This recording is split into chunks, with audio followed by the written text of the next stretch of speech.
Hi guys, I just got my Copic color swatch booklet, and I thought I would share it with you guys.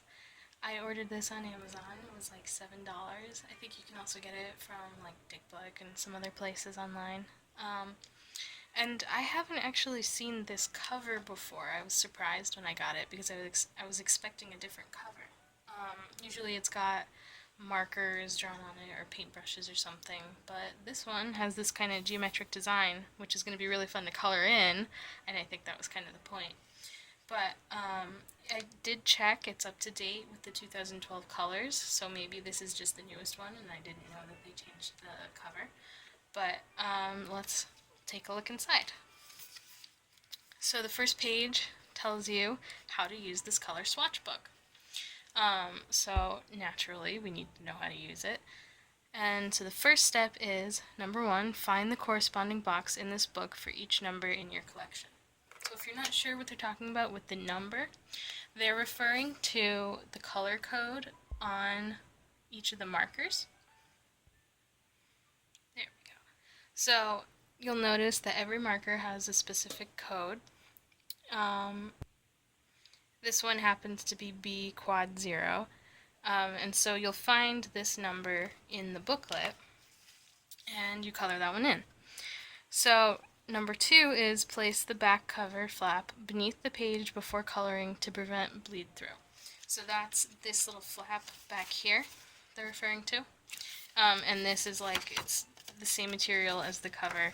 It's like a little, it's almost like cardstock, to prevent the color from bleeding through to the next page. Number 3, color swatches evenly with a single stroke. Use the medium broad nib whenever possible. Number 4, repeat the same stroke for each color in your collection to keep your swatch colors accurate. And number 5, for best results, avoid multiple passes. A single stroke prevents oversaturating the paper, which affects color accuracy. Now, these are boxes, so I'm not really sure how I'm supposed to color it with one stroke, but I will try my best to not overlap the strokes, I guess. And it also says for best results, one stroke is recommended for a true color representation. Multiple passes will result in oversaturation, throw off the subtle changes in hue, and may cause unwanted bleed through. Okay, so the booklet starts off with the blue violets, so I pulled all my blue violets out. These are the BV codes. And, one more note before we get started. You see these little, like a circle and a square and stuff in these boxes?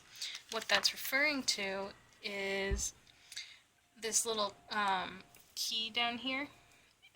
So if you see like a circle, for example, that means that that particular color is also available in the Chow markers.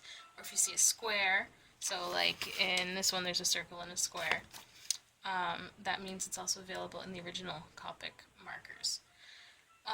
By default, all of these colors are available in the sketch because the sketch comes in all, I think it's like 358 colors or something. That might be a little bit off, but it's somewhere up there. So no matter what color you get in the sketch, it should be in here. The Chow, the original Copic, and the wide markers will only be select colors.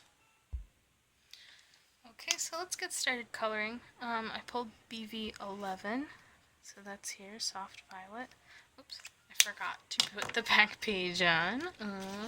So you pull this out, you lift the page that you're coloring, and you tuck it under, so that way it won't bleed through. And I'm actually a little bit bummed about that, because that means that this back cover part is going to get a bunch of bleed through on it, but I guess we'll make do. It's not like I'm going to be looking at it all the time. So, BV11.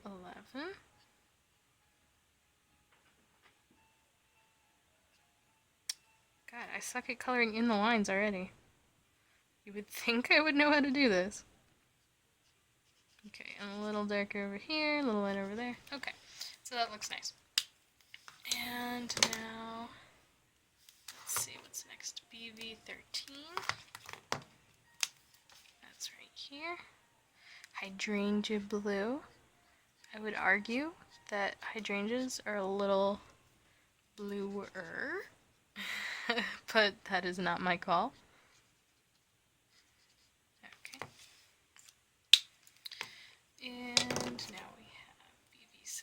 green, deep reddish blue. Isn't that just purple? I'm so sorry I can't color in the lines. I'm still getting used to like how these spread, so bear with me. And BV25, grayish violet. Definitely grayish.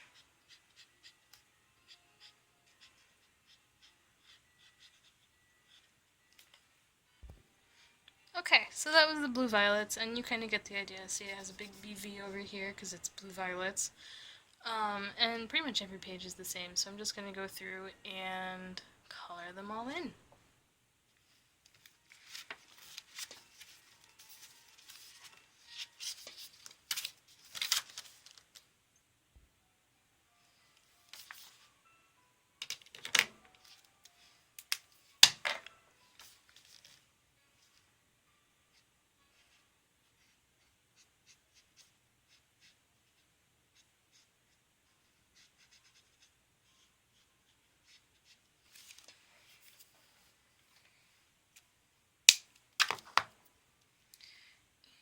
V09, violet.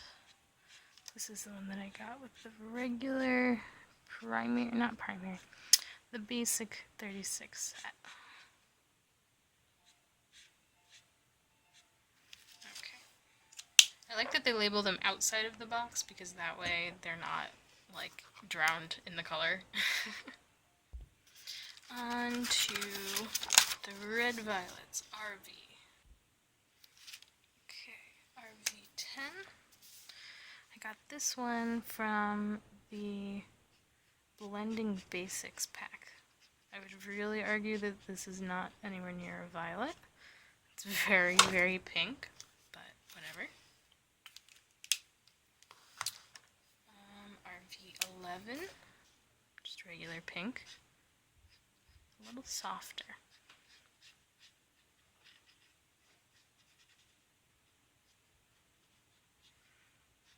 I do like this one though. It's very, I mean, it's just like almost like a baby pink, you know. Let's see, RV00 Water Lily. You see this is a black marker. The black markers are from the anniversary set, so these actually have a different, I guess, tail end. So instead of the chisel tip, they have a fine nib. How about RV29? Crimson. Very bright. Almost a little pink though. It's like lipstick. That's what I thought of when I first tried it. Okay. Two more. We have RV55. Hollyhock. Is that a plant? I guess. Sounds like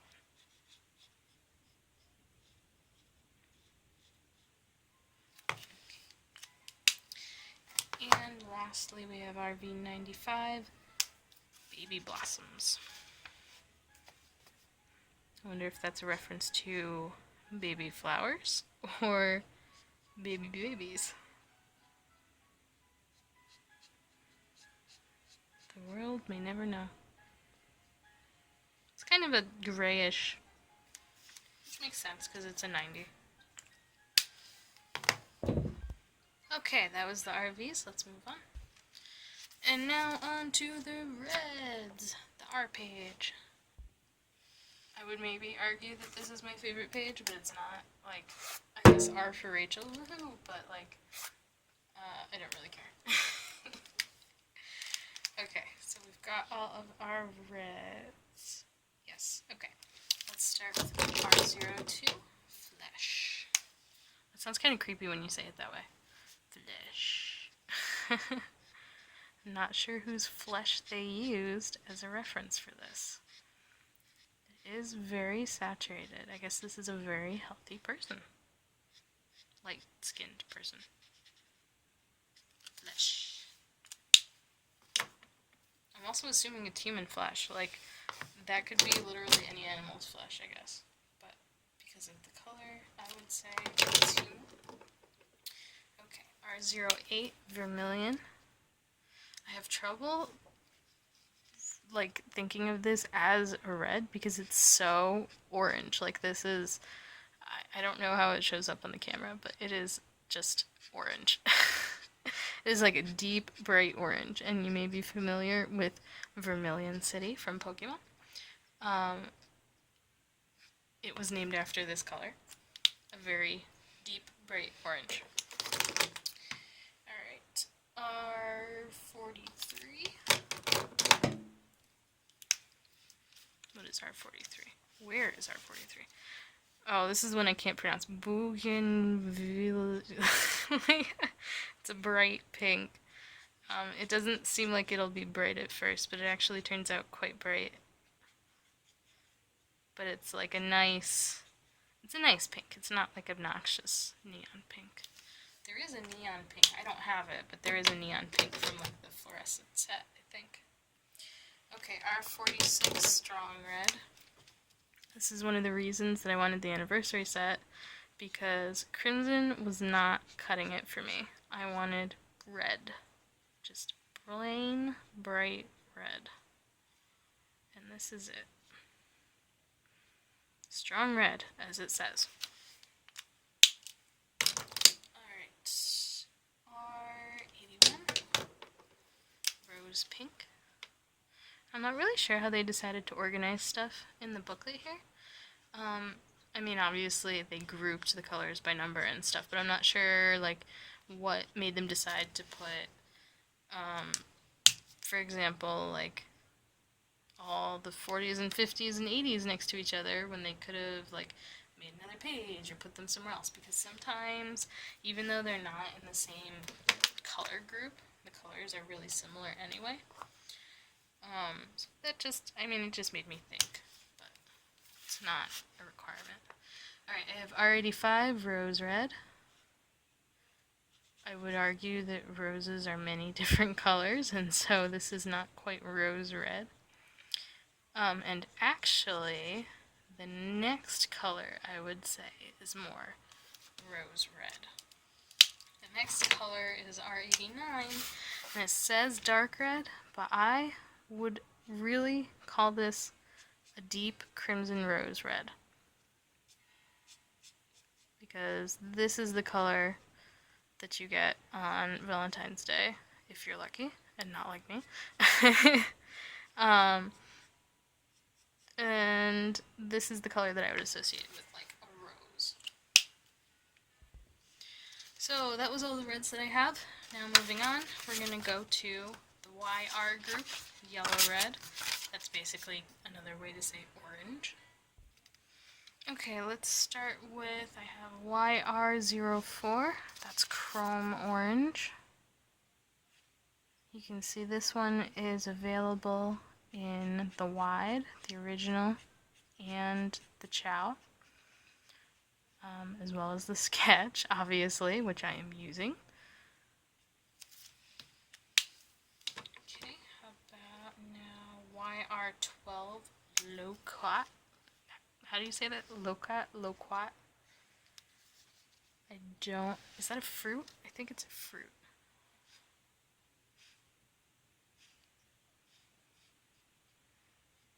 Yeah, single pass, sure.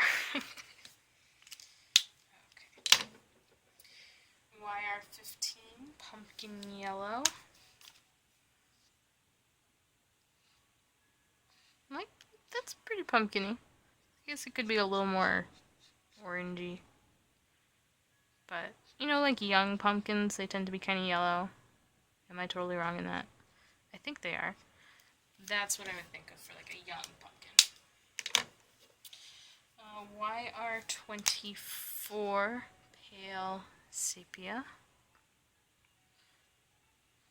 It's a little more yellow than I would call sepia or pale, but okay.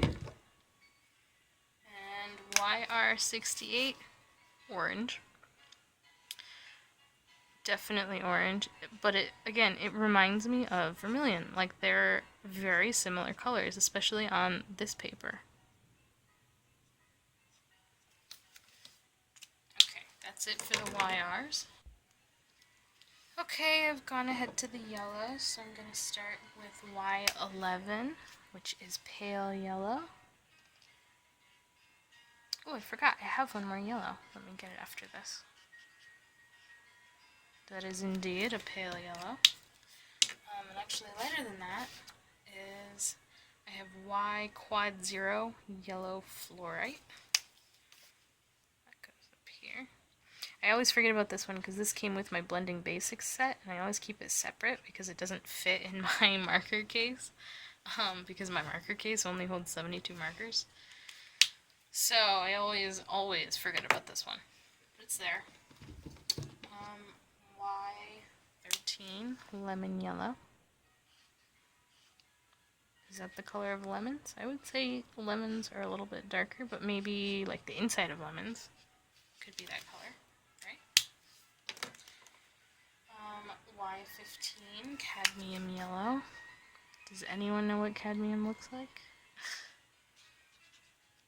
Cadmium is a metal.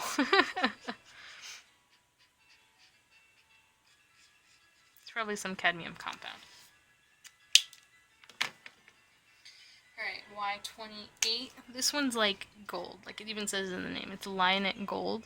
This color reminds me so much of just those, like those Sharpies that you get that write in a glittery gold kind of color, I guess, if you want to call that a color. It reminds me of that, just not shiny. Y32 cashmere. Ooh, fancy. Is this the color of cashmere before you dye it? I don't know. Somebody who makes cashmere, tell me. And Y35, maize.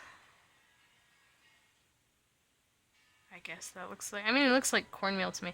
I used to work at a different place than I do now, and we dealt with what's called zyme, which is like a corn protein, I guess, and it's like that color.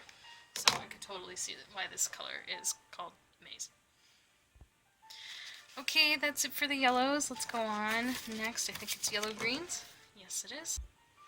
Don't have a lot of yellow greens, but that's okay. Let's start with YG00, mimosa yellow. I could go for a mimosa.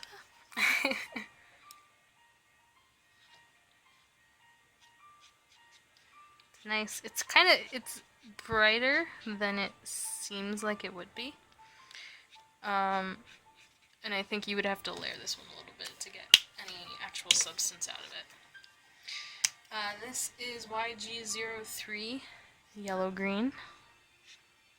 Yeah, this one is like almost like a neon green if you let it be. Not to be confused with, I think there's like a fluorescent green that's part of a different set. Yeah, and this one is also very bright. YG06 yellowish green. Not to be confused with yellow green. This one I think is like totally neon, but they just wanted to call it something and include it in the set. It's bright, it's green, it's yellowish green.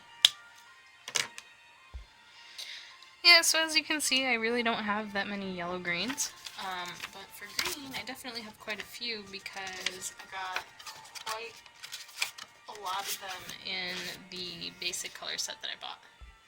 So let's start with G07, that's Nile green. I've never been to the Nile, but maybe somebody who has could tell me whether this is the color that the Nile is. Or anything around the Nile. Any reason at all to associate this with the Nile?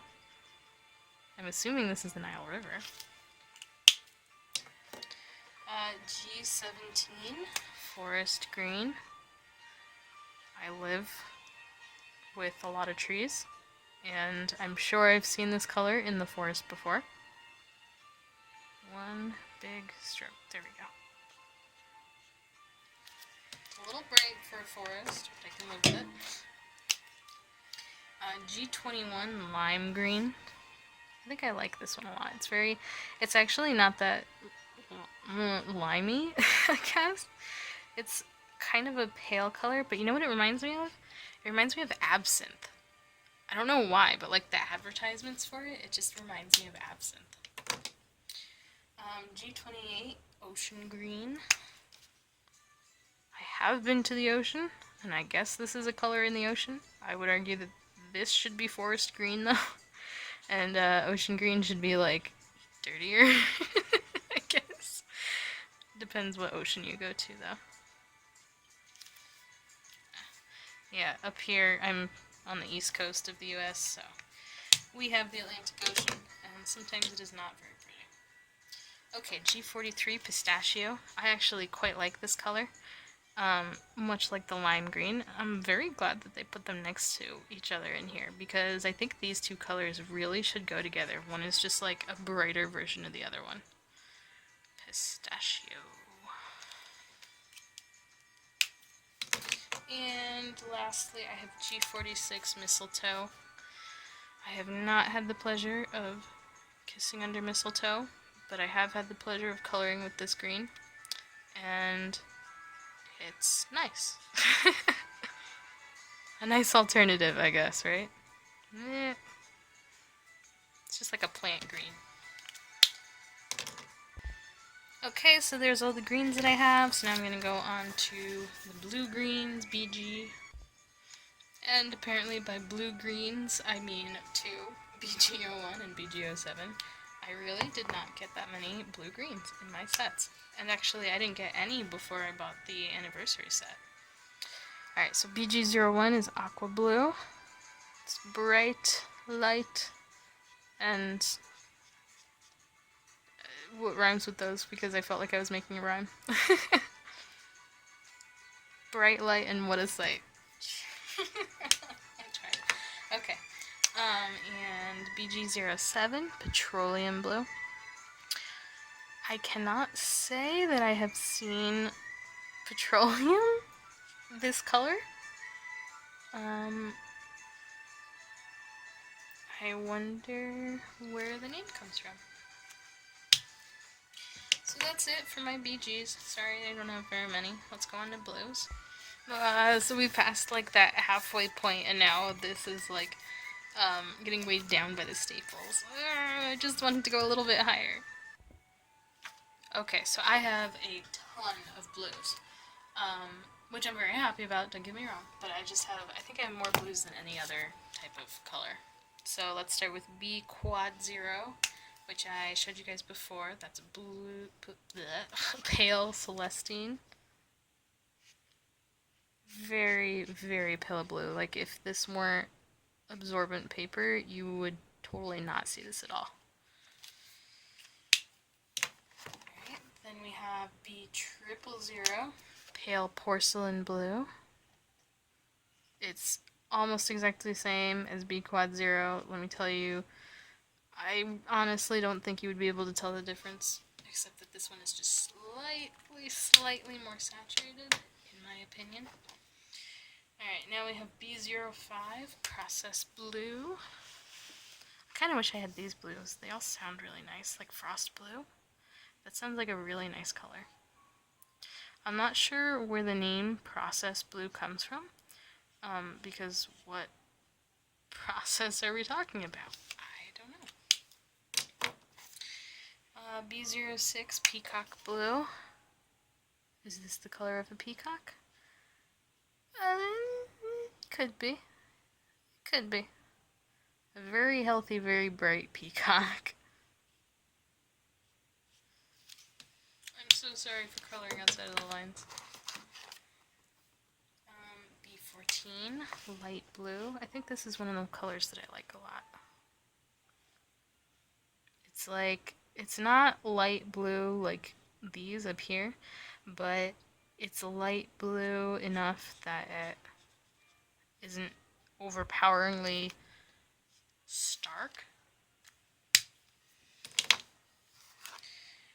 B28 royal blue. Where is that? Is there another page of blues? There must be. I have too many blues for this. Okay, so royal blue is like really bright. I don't know if you ever think of like royal purple, but it's like a very, very saturated, very, not bright necessarily, but just, it's a very bold color. So this is the blue version of that, basically. And its counterpart, B29, Ultramarine. This is like the, it's almost glowing in a way. And I feel like that's why they call it ultramarine. This marker, can't talk. This marker is a little new, so it's kind of bleeding all over the place. But, yeah, that is a very, very bright, in-your-face blue. So I guess there's a second page of blues. Aha. Yes, there is. So let's continue with B32. Oh, that's the first one on the page. Pale blue. The nib part of this looks really bright, but I love this color. It's so, like, it's like a sky, like a peaceful, calm sky. It's not that obnoxious teal kind of sky blue. It's like a baby blue in a way, and I really like that. Okay, B39, Prussian blue. I think this is actually supposed to be like a real historical color, like it's a dye, or was that a purple? I don't know, there's some dye that was like only found in Prussia, so it was very valuable, I think. Maybe I'm completely getting my history wrong, but I'm pretty sure something like that existed. Alright, then we have B91, pale grayish blue. It's all the way down here. I also really like this one. I, for some reason, am a big fan of like grayed out pastel colors. And so this one is like, it just makes me think of clouds. I love this blue. And this one too, B95, light grayish cobalt. It's like a very grayed out kind of blue, but it's soft. It just feels so soft to look at. I know that sounds weird, but it just looks soft. Like I would pet it. Okay, and B99, agate. Right? That's how you say it? Agate. That is that's a crystal, isn't it? Or some sort of rock. I don't know, I was never quite a geologist. Although I do have a small rock collection. Anyway, there's the rest of my blues. So we have these blues and the gray blues. I like them all. We are now on the E group. These are like the earthy kind of colors. I'm not positive that's what E stands for, but that's what I would think it stands for. And these are more commonly known as the skin tones, even though some of these are just brown. Let's start with E000, pale fruit pink. See, this is supposed to be like pink-ish, but it's definitely not. This is like beige. Yeah.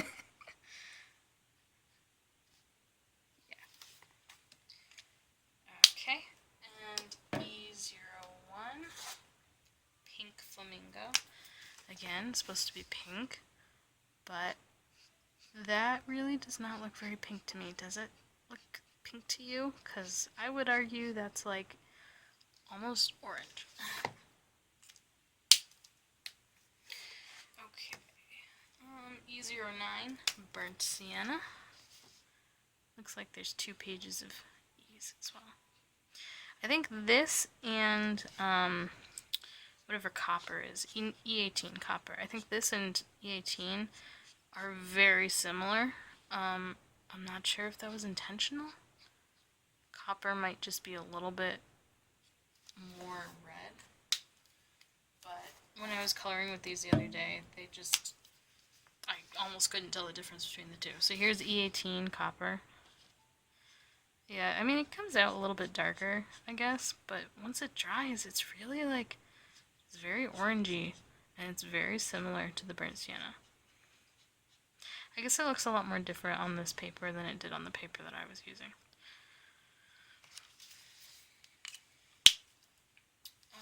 Next is E29, Burnt Umber. That is apparently on the next page. Oh my god, there's 3 pages of these. Alright, so anyway, E29, Burnt Umber. That's over here. It's just very brown. This is kind of like that Crayola markers. Those Crayola markers have like a brown in them. This is like that brown. Oh no, the corner. E33 is sand. It's a little dark to be sand in my opinion, but maybe it's wet sand, you know? Wet sand is pretty dark, right? But then they should name it wet sand. Regardless, it's sand. E42 is sand white. So I guess this would be like the lighter sand. And this is pretty much the kind of sand that I'm used to. It's light colored sand. Next is E47, dark brown. It is indeed a dark brown.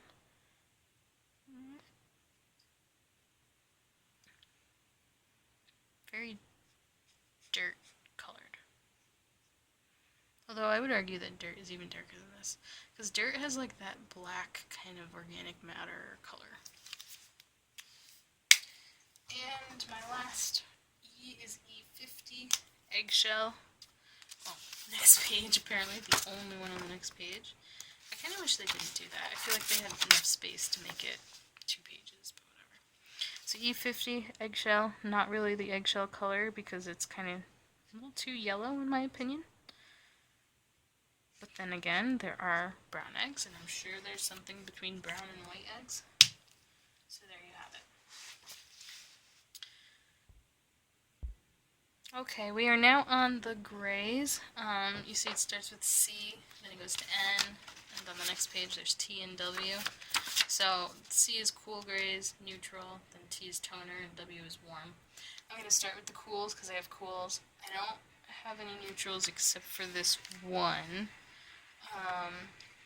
And then I have some warms, and I think there's a space for black somewhere. Probably on like the last page.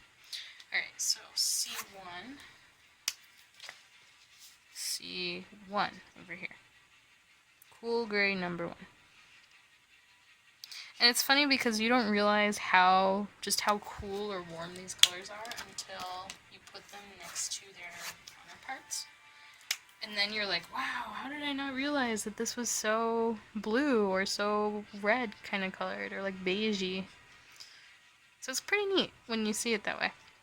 Because right now this just looks gray to me, but if I put it next to a warm gray, you'll see the difference. C5, my middle. All of these grays came from, well, they're white. So these came from the basic 36 pack that I got to start with. I didn't get any grays in the anniversary set. The anniversary set is like all colors. So that was one of the reasons that I got the basic 36 set. I love this song.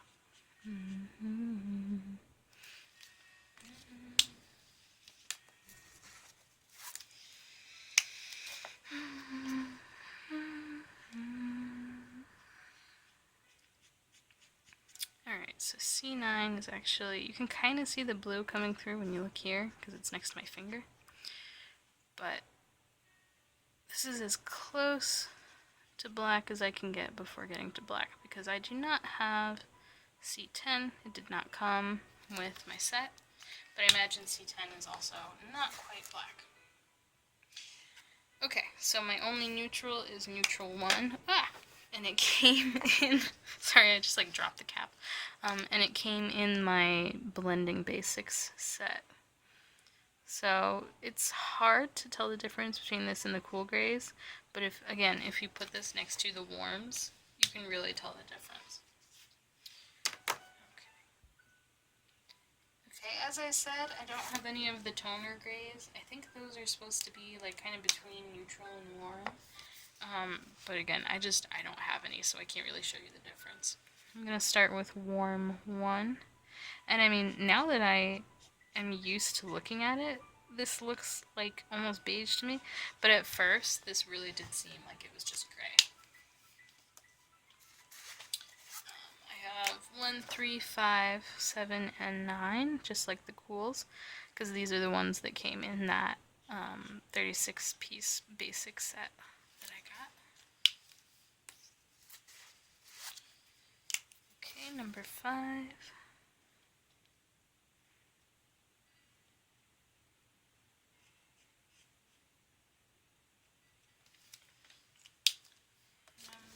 7. This one is like getting really dark. Yeah, I don't really have anything to say about these. They're gray. The warm grays help when you're shading like skin kind of colors because they have that reddish orange kind of hue. That's the right word, right? Hue. I haven't taken an art class in a few years. The W9 here is very dark. It's almost black, so I can't even imagine what W10 looks like because I think the special black is a little warmer than the regular black, and it's like almost this color. Alright, so that's it for my grays, and let's go to the last page. So here's where you would put those fluorescent markers if you got them. I may see if I can pick up a set at one point, but I honestly don't see a need for them. I don't think I would ever use them. So it would just kind of be a waste of money because they'd be sitting there, even though I love collecting things, and I think if I get any more Copics, I'm just going to start collecting the whole set, which is totally just going to go downhill for me. But for now, I'm going to stay away just because I'm not going to use them. As for the black, I don't know why this is in black. There's a colorless blender, which is, guess what? Colorless. Amazing. So I'm going to, quote-unquote, color that in. Wow, look, it's so bright. Amazing, look at the saturation. I think essentially all it is the alcohol solution. And then I have regular black. I guess the W9 wasn't that dark, because now that I see this black, it's like very black. It's dark. It is coloring the entire box. I cannot see the printed color on the paper anymore. And my last marker, special black, which I think is a slightly warmer black than the regular black. But you really can't tell on the camera. There's almost no visible difference unless you're like looking at it in person. Alright. So there you have it. There's my Copic marker collection colored into the booklet. I hope you enjoyed doing this with me. I find it kind of therapeutic to do coloring. So I think being able to watch it is kind of fun, in my opinion. Alright, well, bye. Thanks for watching.